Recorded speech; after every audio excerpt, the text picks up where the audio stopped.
Hello friends, and welcome to this video where I show you how to create this springtime or even early summer bird's nest with your Neocolor II crayons. So I thought it was high time to have another Neocolor II video here on my channel. As you know, I love this medium, and therefore I was thinking, let's create something that gives us spring vibes or even summer feeling now that we are in the early or mid-March. I will have all the colors and crayons I'm using today listed in the description, so if you want to check them out before you get started with this video, please hit the pause and check the description box. But other than that, let's get started. And I'm today using my usual favorite sketchbook. So this is Hahnemüller's watercolor sketchbook. A really good sketchbook on my opinion for these water-soluble crayons. I will start by simply sketching 5 small bird eggs, and actually this becomes a bit of like a flower shape in the end. It has the very beautiful, I would say, flower vibes to it. So you could kind of think of as sketching 5 kind of very usual oval shape flower petals, and then I'm starting to add a bit of brown to have there as the kind of base of the nest. This is, I would say, a very fun exercise because you will see very soon how we kind of create this little piece layer by layer, and simply by adding the layers and kind of building the overall sketch or the picture, we can create a really nice end result, even though there are many steps and kind of ugly steps as well. For the actual bird eggs, I'm adding this first layer so that I had the light blue, which I used to actually draw the outline, and then I added a bit of this darker purple color so that we can then mix those two together and have this beautiful, say, grayish purple first layer kind of base for the additional layers later on. As you probably know by now, I love to work with Neocolor II crayons. I just think they are so versatile and magical to use, and you can use them in so many different ways. And in this tutorial or this little video, I will show you many different ways how to use these, because I will be, as said, building this picture layer by layer and detail by detail. So there are lots of things and techniques that you will learn and see when you are watching this video. So I'd say this is also perfect for you if you are more new to Neocolor II, so want to explore new ways to use them. So I'm kind of showing some of my favorite techniques to you throughout the video. Here you can see that I'm using the sepia color, which is kind of darker brown, and I'm using that to add the kind of second layer for the nest and the rounds, and kind of then mixing everything together a bit. And also, I think this sepia brings a very nice, or creates a very nice base for the next layers to come, so we can get some kind of depth and darkness already at this point. And by the way, don't worry if this happens to you as it happened to me, that actual little eggs there, they are a bit hidden when we start adding the background. So when we start building this nest, the eggs actually don't show up that much, but don't worry, because as said, we are working on layers and something will be added later on, so don't worry about that. And here you can see that I'm creating this, I would say, more greenery part or kind of interest to this bird's nest using one of my favorite techniques with the Neocolor II. So I'm kind of scribbling around. You can see that I'm just adding different colors here. I have a bit of a brown and also some greens and bright greens. So I'm using light olive, sepia and moss green here, and kind of just scribbling them around with them. I'm also adding some brown, the actual brown color, so that we can have a bit more depth, and then also this ochre, so that we can have a bit of a lighter brown as well for this kind of first layer of the outer edge of the bird's nest. Also, I want to add a bit more darkness and depth to center of the nest already at this stage, and that's why I'm also adding sepia there. So you will actually see me using sepia quite a lot throughout this, because I think sepia is a really good kind of darker brown that gives you good depth. But here you can see that I'm then adding water and kind of not really mixing everything together, but I'm kind of adding water here and there on a page. And I'm also leaving some of the original markings, some crayon markings visible. And as said, this is one of my favorite techniques, because with this kind of technique you can get kind of best of both worlds.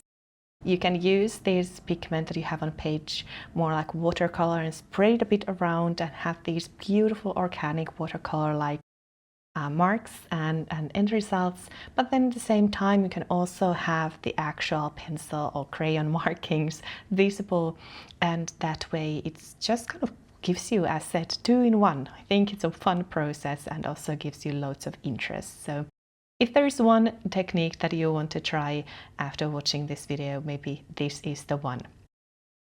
And you can see that I'm adding and kind of mixing colors together here, and even creating this, I would say, kind of very bright and airy look with these crayons. So unlike in some of my videos where I use Neocolor IIs in a much more, I would say, opaque way, in this video I wanted to also show you how you can create more of this watercolor, airy watercolor look with these crayons, because as I always say, these are super versatile and it's worth it to get to know all the different techniques and different outcomes that you can create with this medium.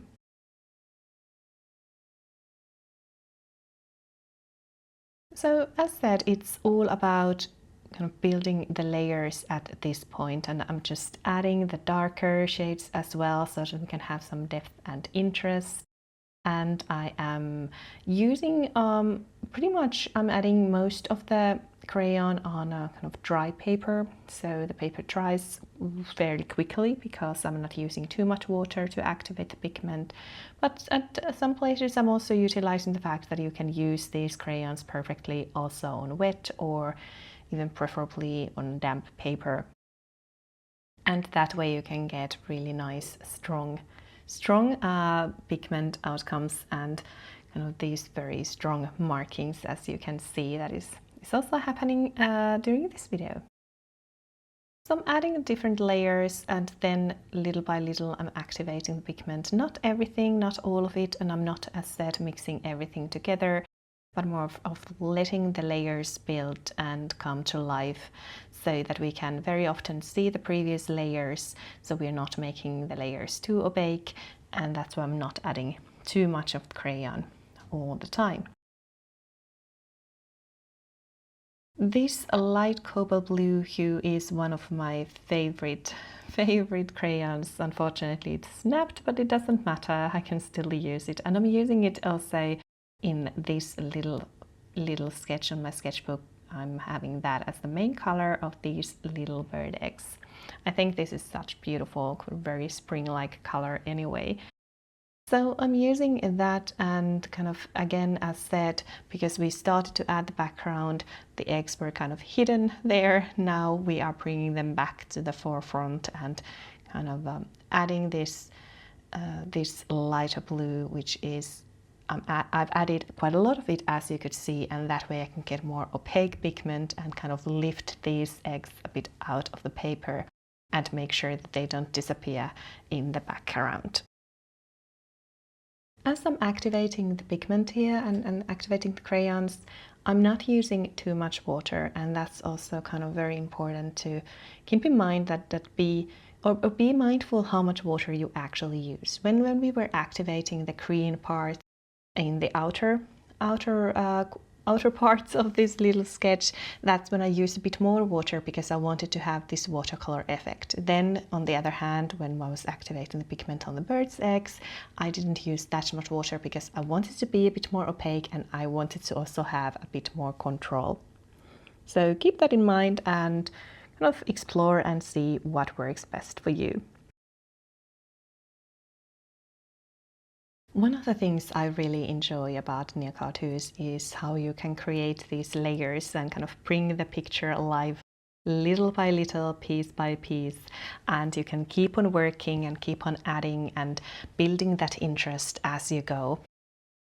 Even if at the beginning you might feel that there isn't too much interest, you can just keep adding different layers and different colors. And you can see that I'm doing that along the way as well, that when you see all the list of all the colors I've used, there are actually really many colors here. And that being said, I think it's also important to draw the limit somewhere. But on the other hand, let's just get inspired by the colors. And once you start adding the layers and building the overall picture, that also then, I mean, in a way, this is going to sound very philosophical, but I think that it's important to let your sketch kind of talk to you and speak to you and let you know what kind of color it actually needs. So my art process is often very intuitive. I don't have too much planning ahead advance. There are, of course, those times when I know that, okay, certain colors work best and they are my favorite colors, I'm probably going to use them. But very often you will see me throwing in some very surprising colors when we approach the end of some sketch. And that's because I just suddenly feel that, okay, this is the color that this page needs at this point. Not sure if that makes sense, but maybe my main message here is that don't plan too much ahead. Sometimes it's really good just go with the flow and let the art speak to you and tell you what it actually needs.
As promised, you can definitely see and you have seen some of my favorite techniques to use these water-soluble crayons throughout this video.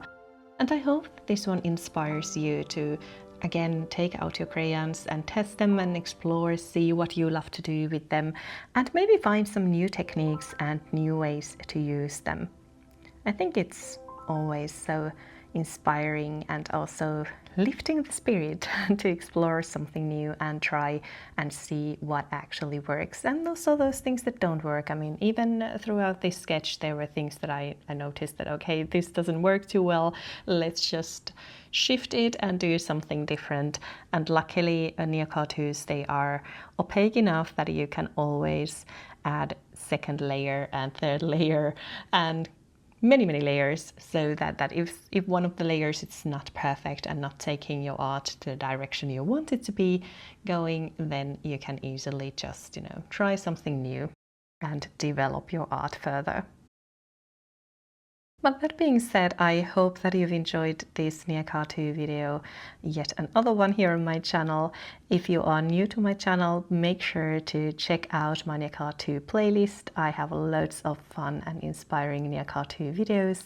And if you are a returning viewer, thank you so much for your support. I'm so happy that you are again back watching my video and hopefully get inspiration for your own art. I hope to see you very soon in my next video, and until then, as always, I really hope that you will have a wonderful week filled with arts and that you will enjoy your own art journey. I will see you very soon. Thanks for watching and bye for now.